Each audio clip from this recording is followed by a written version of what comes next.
So, real quick, first thing we're going to do is we got to follow the steps, right? The steps that we've put out a couple of times now to solve this question. So I've written them over here, so this is the steps, right? So find the force output and input equation, right? So that usually comes in the form of, if you recall, something like F2 W2 D12 is equal to F4 of the same thing, right? So it'd be F4 W4 D14, right? I think we've all gotten there, right, and can figure that. That's what I mean by the force output input equation. So for this question though, it's a bit different. And the reason is because down here our input is a slider. It is a translating link, right? So that means that we do not have a W2 in our initial force for force 2. Anybody know what we have instead? I'm going to use a text box for this.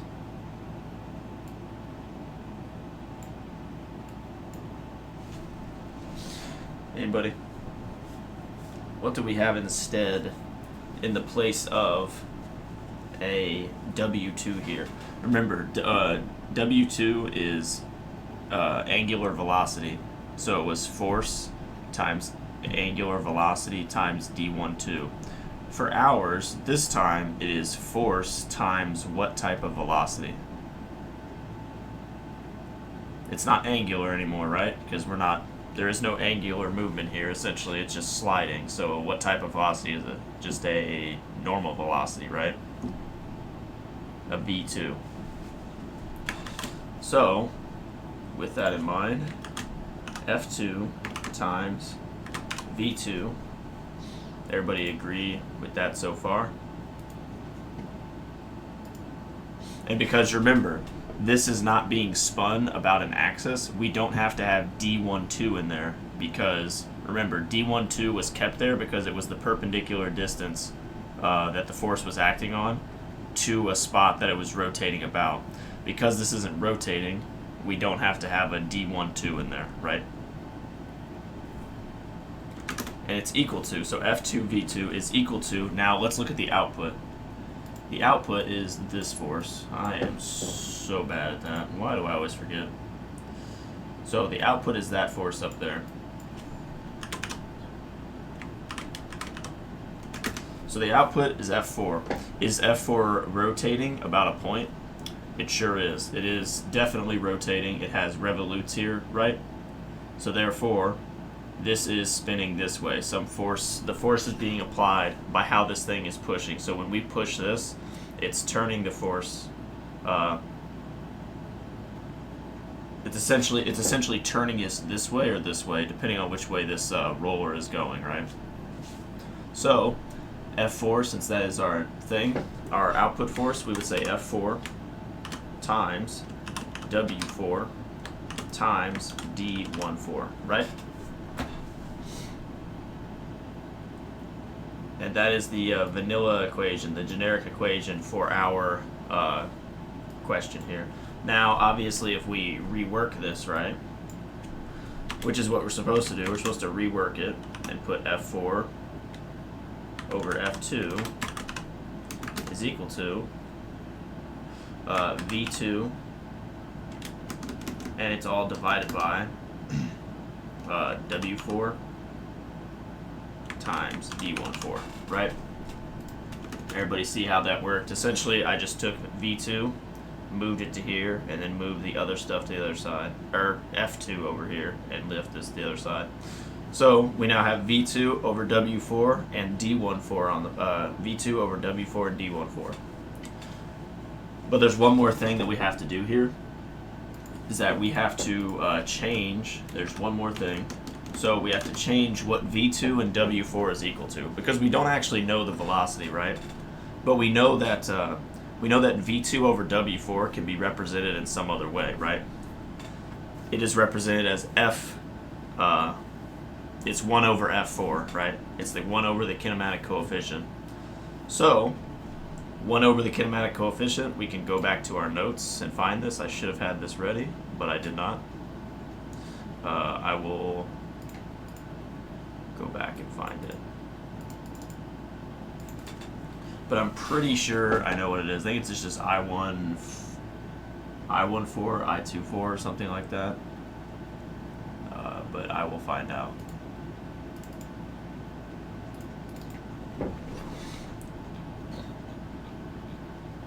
Alright, so right here is what I meant. So we go here. So actually I'm wrong. So if the input is R2, which it is, right? Essentially for our question, the input is R2 because we are pushing something and we are changing its vector length rather than changing its angle. So our input is R2. So now we have to decide, is our output a sliding motion or is it a rotating? It is not a sliding motion, or it is a rotating. So this is what we're looking for. Oh, I was right. It is I1. Yeah, I14, I24. Look at that. So this is what we're looking for right here. So HN. So 1 over HN, which means that this thing turns into something else here in a second. So we'll remember that. 1 over I14, I24. So let's flip back here. So because we have 1 over I14, I24, you can change this. So it's I14 times, I don't really know how to, it's not times exactly, it's a distance, so it's not really what I want to write there. But that's okay. So this is what the equation swaps to, because remember if we have 1 over down here, so this is H, this would be H4, 1 over that would flip this to the top and leave the 1 on the bottom. So essentially it just kind of flipped up. So we have I14, I24 over D14 is our final equation for the mechanical advantage of this system. Is everybody with it right now?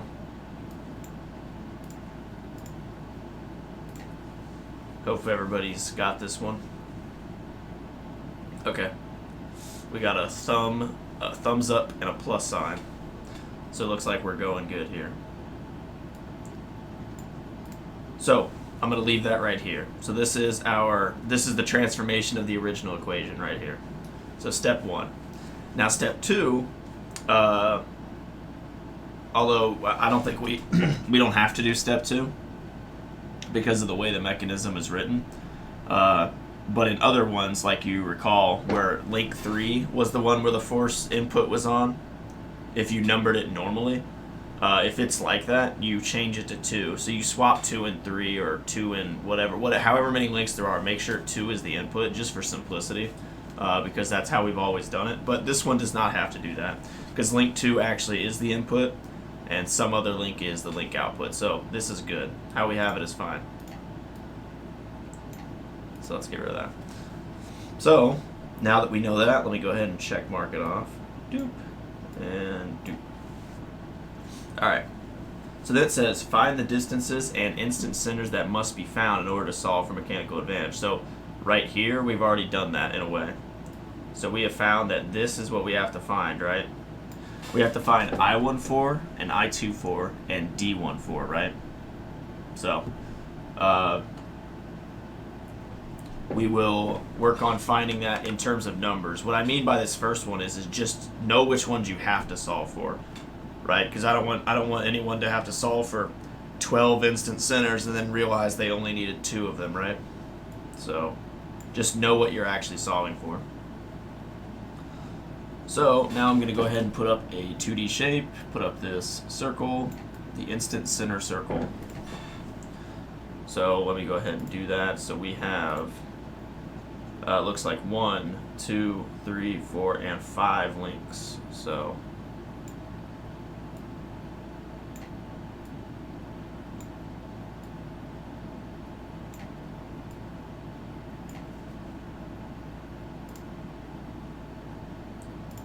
So 1, 2, 3, 4, and 5. Right? So this is what we're working with so far. So now that we know we have these, now we have to find what instant centers we know from the jump. So let's start with the first two. I12, I would say that we know. And how we know it is because this thing is a sliding contact, which means it is a line sort of like this, but can be moved, right? Everybody agree with that?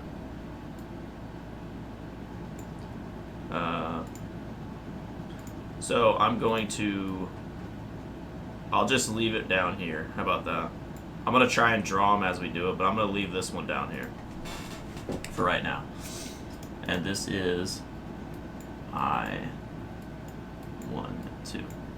So I12 is this. Oh, plus or minus infinity. That is not a good infinity sign. You guys get it though, hopefully. Alright, so it's plus or minus infinity.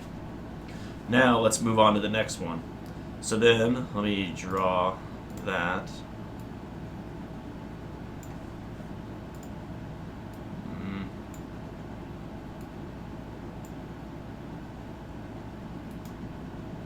Yep, alright, cool. So, we have that as well. We have I12 done, which is this right here. Now the next one, we have I23 as well, because this is a rolling contact, as it tells you right here. So because this is a rolling contact, that means that our instant center is always at the point of contact, if you recall.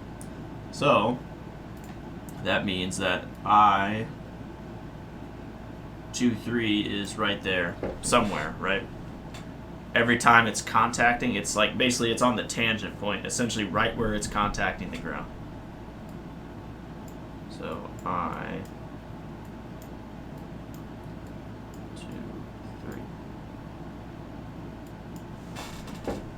Right?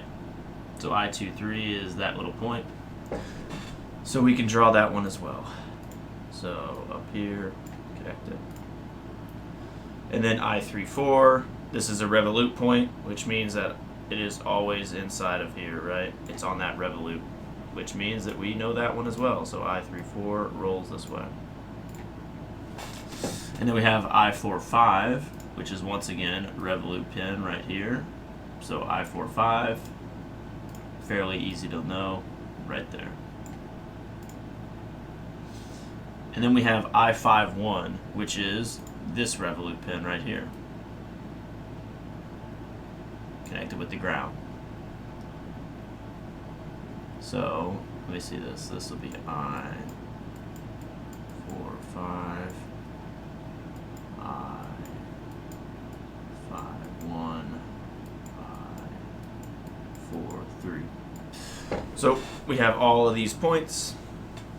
Gotta finish up this. So far this is what we looks like we have going on, right?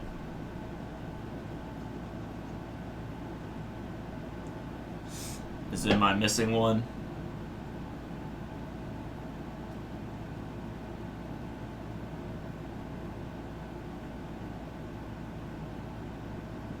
You think V2 over W should be F, not H when the input is R2. Let me look at that again to be sure I am right.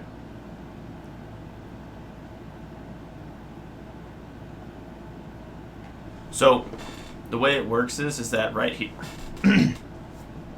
So this right here would be H4, right? Because remember, our output for this, Junlin, is a rotating link. So out here, this isn't translating, right? Link 4 is not translating. Although I may be incorrect here. We'll see. No, so the thing is that... sorry, my voice is really bad today. Ugh. I need to drink some water. Give me 2 seconds.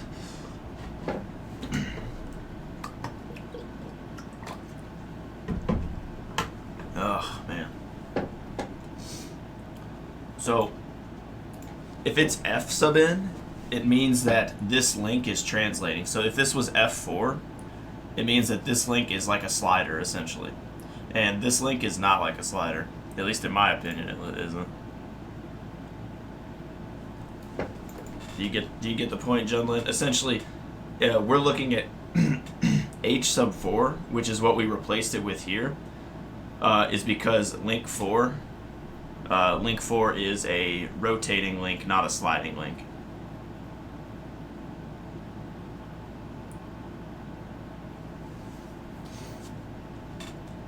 But if this thing was sliding in some way, then yes, we would have used F4. But this is H4 because this thing is on a revolute. So, all right. So real quick, so is everybody good with how we got to here?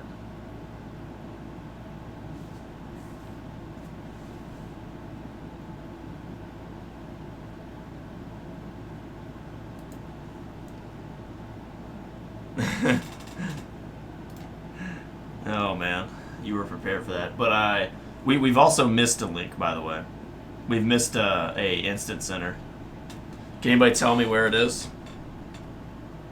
Since you said yes. Oh, Muhammad is correct. I31, which is this one right here.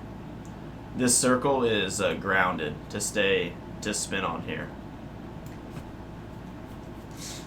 Yeah, it's kind of hard to see since it's in the middle there, but yeah, he is right. So I31 is right here. So I forgot. I31. All right. So now we need to find the ones that we need to find, right? And so we have I14 we have to find and I24 we have to find, which are, let me go ahead and mark these here and change the color. So green and red. These are the two that we have to find. So we need to find one of them first. Now one of them might lead to the other one, so you kind of have to like play ball in advance. So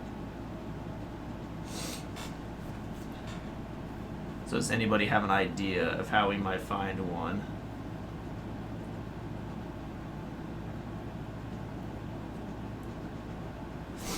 I would suggest that we do I15, I45, I13, I43. That's like one pair that I see, so it's this, and this, this, and that. So I'm going to go ahead and erase the locations of these, because it's going to get really, really ugly if I don't. But we know where they're at, right? Essentially, we've covered it. We know where they're at. Hopefully, at least. I can't erase this one, probably, but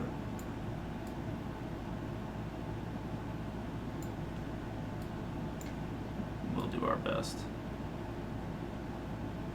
Alright, so we're going to do that one real quick. So the first one is I15, I45.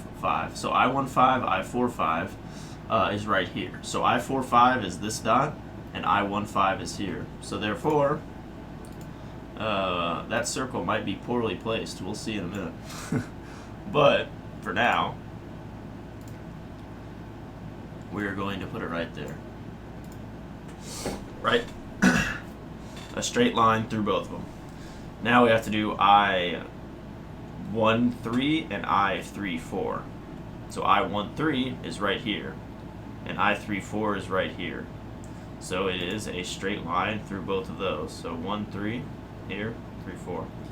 So this one, as I said, it's not as bad as I thought it would be, but it is not as well placed as I had hoped. So it is right here. So our instant center that we're looking for is right here, which is I14. Is on that connection between the two of them.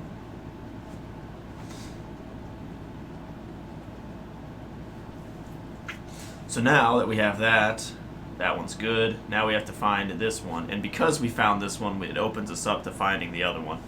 So the other pair that I would suggest using here, let me get rid of this.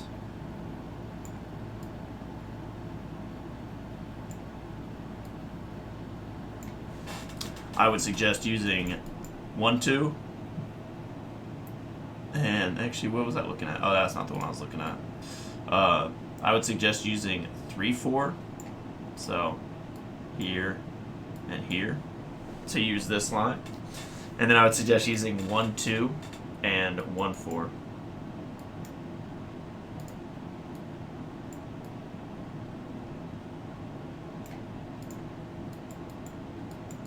So if we do that, let's start with 2, 3, and 3, 4. So 2, 3 is, remember, right on here that it's the rolling contact point. So 2, 3, and 3, 4. So 3, 4 is right here, and 2, 3 is right here. So we go something like that, and I'm going to change the color to red.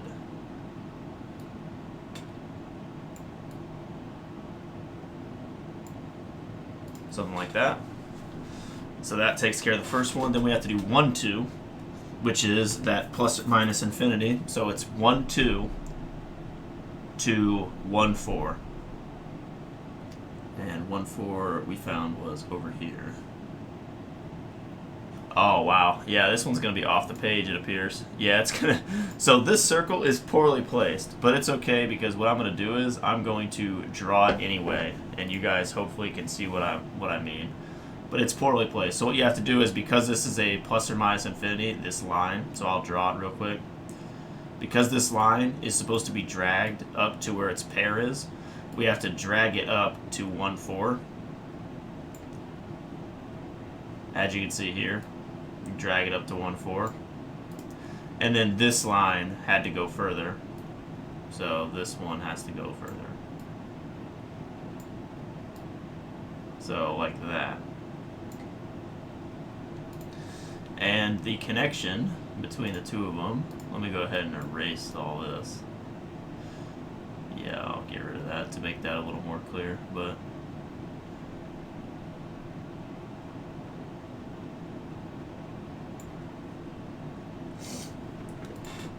yeah, poorly placed circles.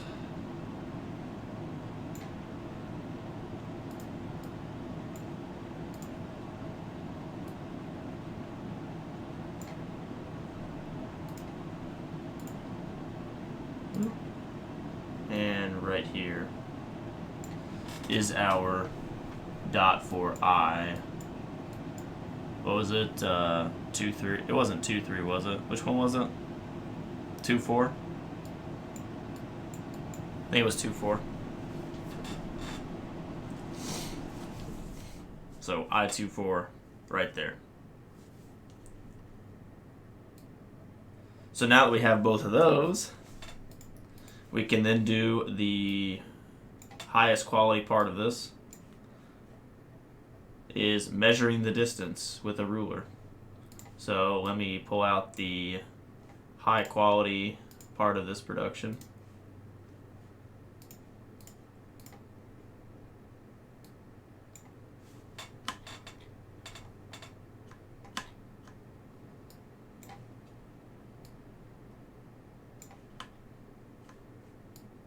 Alright, well that's probably a lot bigger than it needs to be. Yeah, we'll do that. That looks okay. So, we now have to solve the question.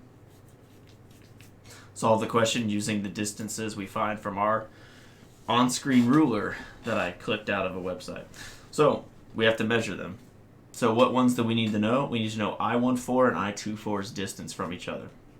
So I-14 pretty clearly is right here, and I-24 is here, so we have to measure that distance. So me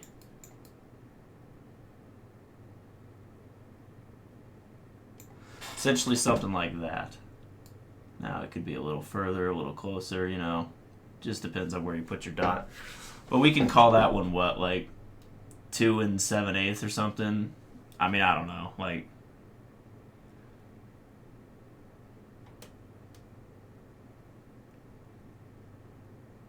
something like that. 2 7/8. So let me write that into the chat.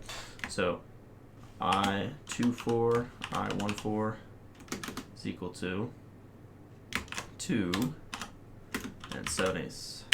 Let's call that. So we got that. So it is the distance from here to here is 2 7/8. Alright, And then we have to find the other one, which is D14. And so what D14 is, essentially, it is the perpendicular distance from where the force is being applied to I14. So I should have drawn a line here, and I probably will, actually. So I'll actually do that. It'll make things different, or make things easier. So let me see where the force is being applied. Essentially a straight line like that. And then it's from there to here. Something like that. So now we have to take out our handy dandy ruler again, except that now it's going to be at a completely different scale because I want it to be nice.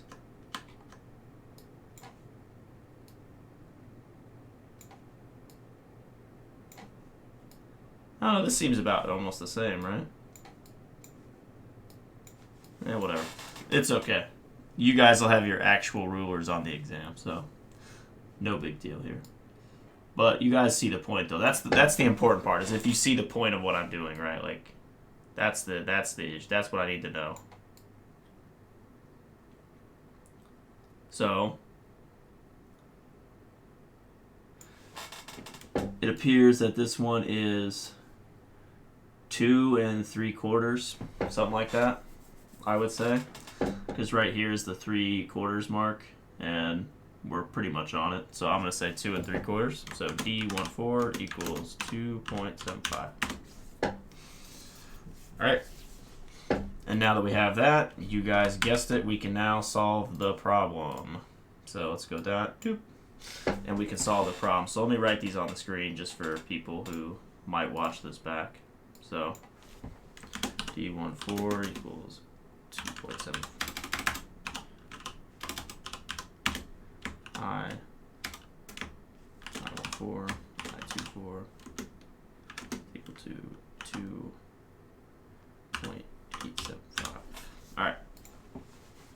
So now we then put it into the final equation and solve the problem. So the final equation is I14, I24, that distance, which we have here, divided by D14, which is 2.75. So if we do this, I'll go ahead and write it. So we have 2, never mind. I'll actually do this a little more neatly then.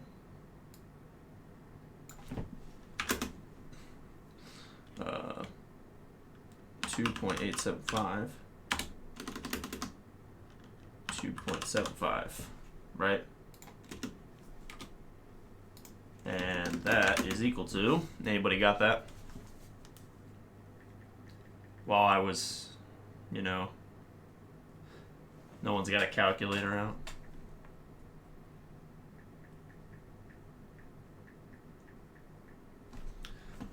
It looks like it is 1.045, something like that. And so that is the final answer for mechanical advantage. For this mechanism, it's 1.045. Now let's go see. I'm going to pull up the answer, what they got. I do not actually know. So they got 1.36. So our mechanical advantage was, fairly close, except that obviously their scaling was different because they got a measurement of 6.2 from their ruler. We did not. Obviously, this is just because we are measuring on a computer screen, right? I hope everybody understands that.